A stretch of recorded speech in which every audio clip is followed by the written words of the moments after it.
Hi, Mark. How are you? Hey, Candace, I'm great. How are you doing? Doing wonderful. Thank you so much for joining me and for the new book. I really appreciate it. My pleasure, and glad you like it. Absolutely. I can't wait to dig into it. I got it this morning. Oh, So, awesome. Okay, actually, about 5 minutes ago. So, thank you. cool. You've got your work cut out for you then. A lot of I do. practice. Practice makes perfect. It does. Can you tell us about your new book, How to Drink Wine Like a Billionaire, and what inspired you to write it? Yeah, so I want to help people relax more around wine. People freeze up, and especially people like my mom and my sister and most of my friends who don't want to yet make wine an obsession. So I want to help them drink with a billionaire's confidence and with a billionaire's unapologetic joy. So a lot of that is about finding wines that drink above their price, that are really, really good values. What's the secret to buying a great bottle of wine on a budget? Well, one secret I talk about in the book is to favor what I call low buzz pioneers, which means these are wineries in California that are decades old that never stopped making amazing wine. Mondavi, for example, we all know Mondavi.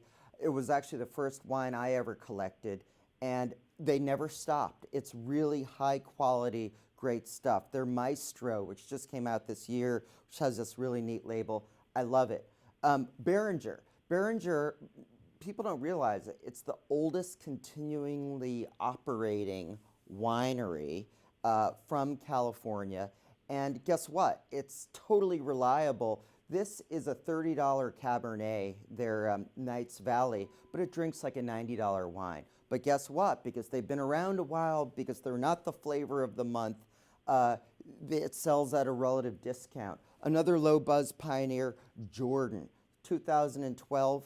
It smells like, you know what? I was smelling it during the break, and I thought to myself, this smells like what Jackie O's purse must have smelled like in the 60s. It smells like expensive leather mixed with kind of like berry fruit.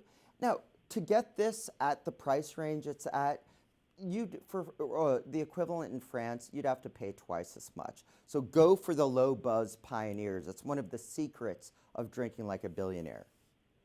So, should we stick to classics or up and coming varietals? Both. Do both, but know where to look. For example, Pinot Noir is a classic. Since the movie Sideways, it's a classic. But you know what? Maybe avoid Pinot Noir from obvious regions and go more towards the Central Coast. This is the Talbot from the Sleepy Hollow, which, by the way, sounds very folksy. Sounds like something out of Andy Griffith. Well, I want my Sleepy Hollow Pinot Noir. But guess what? This is really high quality, and because it's from the Central Coast, people might not, it doesn't get bid up as much. Or another classic is Franciscan, this Chardonnay, the Cuvée Sauvage. Sauvage because it's from a wild yeast, which means it's going to be more flavorful. Layers and layers of flavor. But more outre for certain people, more on the edge might be certain types of rosé that they haven't had before. A lot of people still misperceive rosé as sweet, as like white Zinfandel. But if you get a really nice dry rosé from Provence, this is the Colombo, for example, that's going to show people that, and by the way, another way of kind of breaking the rules, drink rosé after summertime. People think, well, it's pink, I could only drink it, by the croquet set or the metaphorical croquet set or by the swimming pool in summertime. But you'll break the rules like a billionaire if you drink your rosé right now or even in the dead of winter. When I was in college, I absolutely loved Moscato. Are there any other sweet wines for people like me who tend to like sweeter drinks? You know what? I like sweeter drinks too. Moscato, by the way, I tell people that is the official dessert wine for people who don't think they like dessert wine because it's delicious and it's light and it smells like fresh berries in your mouth. So certain Rieslings have a little bit of sweetness. Pinot Gris from Alsace have a little bit of sweetness. The key and the way to be a billionaire or the metaphorical billionaire about it is you want the sweetness naturally coming from the grape. You do not want sweetness that's added, like an additive, like sugar added.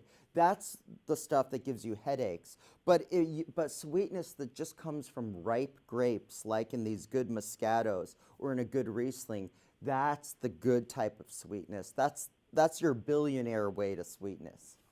That is so good to know because I am typically the one that gets a headache. So thank you for that tip. Yeah, avoid the sugar added, the cheap and nasty types, as my friends in the UK say. And why should wine drinkers curb the swirl when tasting wine? Oh, yeah. Well, see, when you first learn about wine, you learn that when you swirl wine, it allows the vapors to release, so you get a much bigger hit of the wine. Let me take my beautiful Franciscan Chardonnay. So I'm swirling it, and then I sniff it with deliberate sniffs, and I get this kind of beautiful butterscotch smell to it, this kind of apple tart or baked apple quality. But the problem is, when you're young or inexperienced wine drinker, you start swirling it and swirling it and swirling it. It becomes like a nervous tick. So curb the swirl lest you swirl your candles and you swirl your water. It becomes, you get lost into the swirl. Here's another trick you can do. Instead of swirling too much, swirl a little bit, but while you're swirling, I can't say that too well, and I haven't even drunk much yet this morning, but swirl and put your hand over it, trapping the vapors in like a firefly, if you will, and then smell it, and you get twice the smell. And this is so great, Candace, because in a lot of ways, people think wine speak is gobbledygook and BS, but certain words, like I said, butterscotch, you would really get this beautiful butterscotch essence from your Franciscan Chardonnay, but you might need to trap in the vapors to really, really have it click with you. And how can wine drinkers recognize the tingle from the pucker?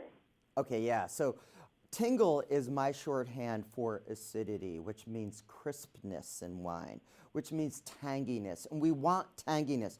Candace, you talked about sweet wine. One of the reasons why a great Moscato is sweet, or this rosé, or not just sweet, but delicious and interesting, or that this rosé is delicious and interesting, is it's counterbalanced by tingle, by a crispness, by a tanginess. You want fruit, but you want tanginess. And pucker is something we often find in red wine, and that's just a shorthand for tannins. It's the gum-numbing dryness in your mouth. If good, beautiful red wine had no pucker, it might be a little boring. It might be a little too much like Smuckers, if you will, like Welch's. So a little pain with your pleasure, a little John Cougar Mellencamp, hurts so good, will kind of counterbalance that big fruit jam compote thing with just a little bit of fascinating tug of tannin. And do you have any additional tips or information you'd like to share with us? Well, here's one thing. You know, people are like, what's one question I should ask in a restaurant if I don't know anything and I just want to cut through the clutter?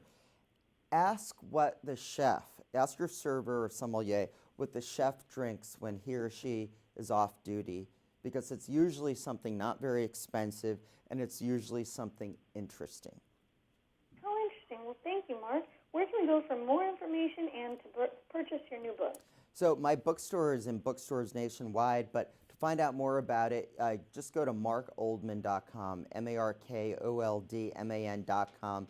All sorts of free videos and free content, and you can find out everything you wanted to know about drinking like a billionaire and ordering the book. Well, thank you so much, Mark. It was